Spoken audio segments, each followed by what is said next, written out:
Assalamualaikum warahmatullahi wabarakatuh.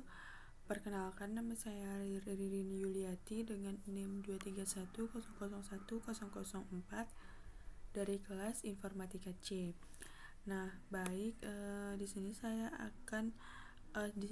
mendapatkan bagian yaitu 3 dan 4. Nah, di mana di sini saya sudah mengerjakan yaitu tulis tangan, dan di sini saya akan menjelaskan kembali tentang bagian 3 dan 4. Nah, jadi dia ini yaitu rumus atau formula yang digunakan dalam proses perhitungan neural network. Dia ada 4 tahap utama yang masing-masing punya rumusnya sendiri. Nah, yang pertama itu adalah fungsi aktivasi sigmoid.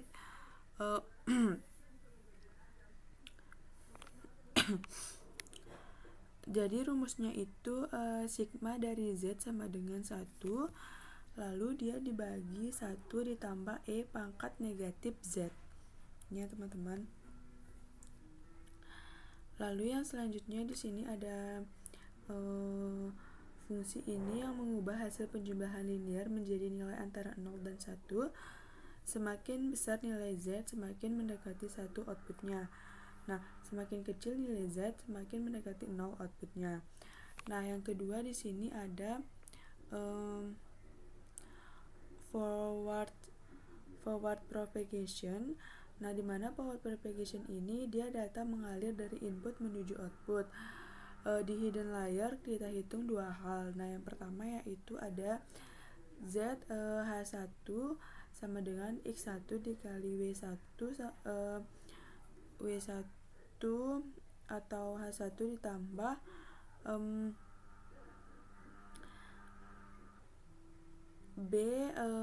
H1. Nah, itu adalah penjumlahan berbobot dari semua input yang masuk ke neuron H1. Setelah dapat ZH1, kita masukkan ke sigmoid untuk dapat H1. Hal yang sama dilakukan untuk H2. Nah, jadi ZH2 sama dengan X1 dikali W1 sama dengan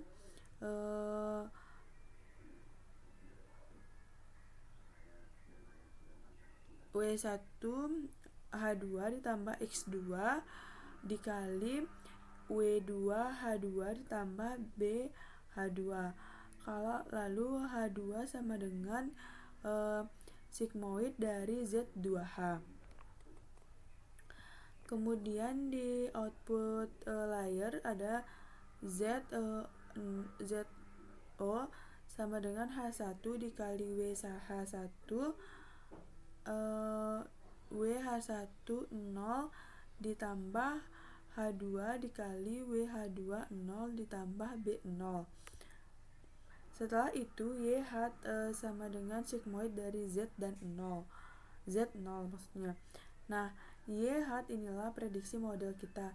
Tahap ketiga adalah yaitu perhitungan error dan loss. Nah, error ini dihitung sebagai selisih antara target D dikurangi YH. Loss menggunakan rumus setengah kali error kuadrat. Nah, jadi kenapa kita pakai setengah? Itu memudahkan perhitungan turunan saat back propagation nanti. Nah, yang keempat di sini ada backward propagation.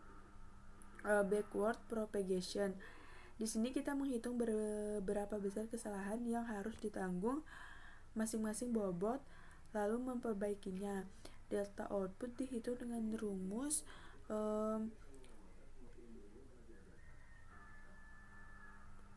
error dikali YH dikali 1 kurang YH.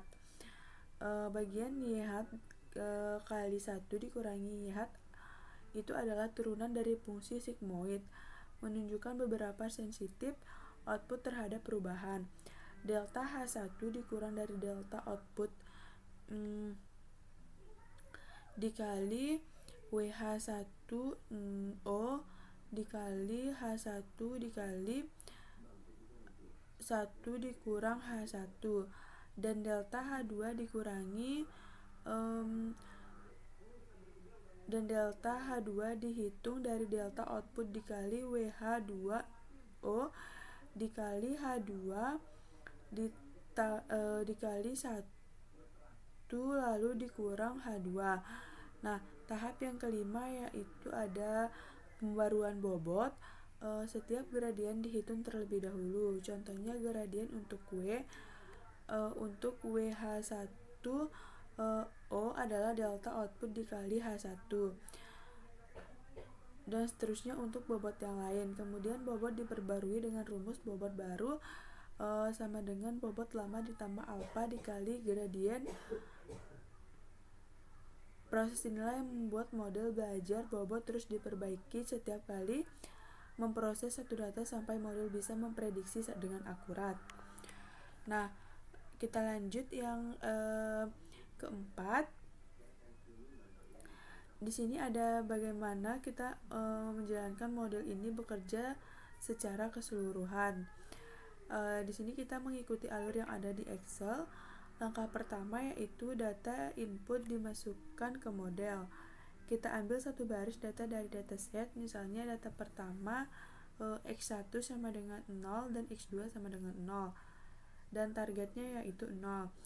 Nilai X1 dan X2 ini yang akan kita kirimkan ke dalam jaringan. Nah, langkah kedua yaitu proses di hidden layer. Setelah data masuk, neuron H1 dan H2 di hidden layer mulai bekerja.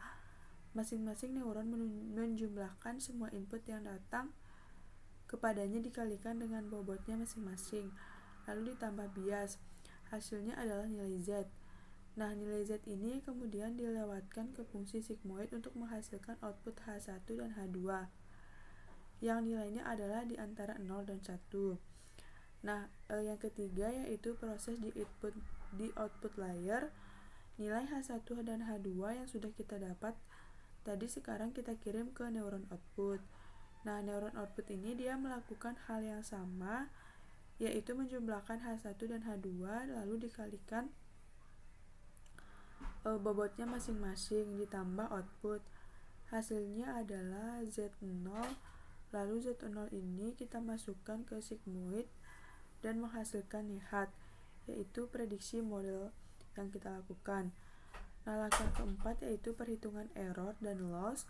Setelah kita dapat NIHAT tadi, kita bandingkan dengan target yang sebenarnya. Nah, error ini targetnya dikurangi YHAT.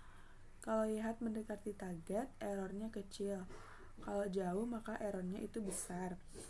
Loss dihitung dari setengah error kuadrat. Ini yang dijadikan ukuran seberapa buruk performa model saat ini. Nah, yang kelima yaitu ada backward propagation. Nah, ini itu dia bagian terpenting dari proses belajar. Dia itu pertama kita hitung delta output menggunakan rumus yang sudah dijelaskan tadi. Delta output ini menunjukkan seberapa besar dan ke arah mana output harus dikoreksi. Dari delta output kita hitung delta H1 dan delta H2 untuk tahu berapa koreksi yang harus diberikan ke masing-masing neuron hidden. Nah, yang keenam ada backward hidden atau pembaruan bobot. Dari delta-delta tadi kita hitung gradien untuk setiap bobot. Gradien ini menunjukkan arah dan besarnya perubahan yang perlu kita lakukan. Kemudian dia ditambah alpha dikali gradien dengan learning rate 0.5, perubahan tidak terlalu cepat.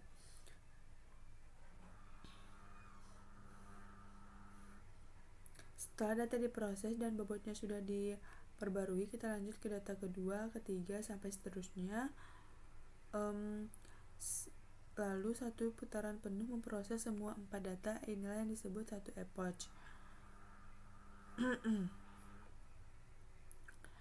Nah, yang ke-8 yaitu ada ulangi update bobot, yaitu setelah satu epoch selesai kita mulai lagi dari data pertama dengan bobot yang sudah baru. Proses ini diulang berkali-kali setiap epoch. Loss akan semakin kecil dan model semakin pintar dalam memprediksi. Nah, dari file Excel kita bisa lihat bahwa seiring bertambahnya epoch, total loss terus menurunkan secara konsisten. Nah, yang ke-9 di sini ada proses testing. Setelah proses testing kita selesai, kita masuk ke fase testing, training maksudnya. Kita masuk ke proses testing.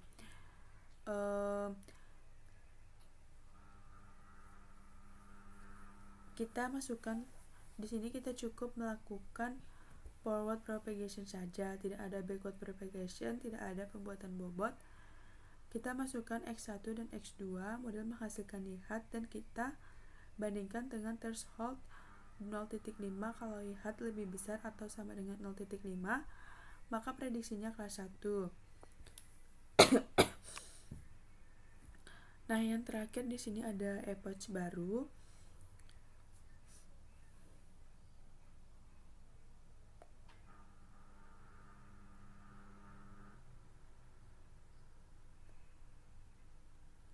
Nah, di mana di sini dia ulangi dari langkah 1 dengan berikut yang sudah diperbarui. Nah, mungkin itu saja penjelasan dari saya. Kurang lebihnya saya mohon maaf. Wassalamualaikum warahmatullahi wabarakatuh.